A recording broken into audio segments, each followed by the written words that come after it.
假爸爸，假爸爸，我是菲比。那每一次呢，很多朋友都说看到我在煮东西的时候，都会觉得非常的好吃。当然，今天呢，菲比要跟大家分享的呢，就是福州的朋友在宴客的时候这2道名菜。 这一道首先就是荔枝肉，那荔枝肉呢这一道曾经就被列入是古代呢他们的这一个满汉全席之一，还有最重要的就是它已经失传了差不多300多年哦，基本上马来西亚的这个朋友还蛮少人懂得怎么做的，所以呢你收看我们的节目就知道了，哎，为什么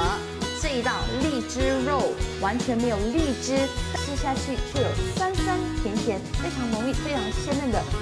猪肉香太极芋泥，哇塞，色泽是不是非常的鲜明？在太极芋泥的这个背后呢，有一段非常有趣，也非常我觉得很有我们的这种传统精神的这个小故事。想要知道这一道外面看来很简单，里面却非常不简单的这个太极芋泥，也一定要收看我们每逢星期天晚上9点钟，S 环一台333华裔假爸爸。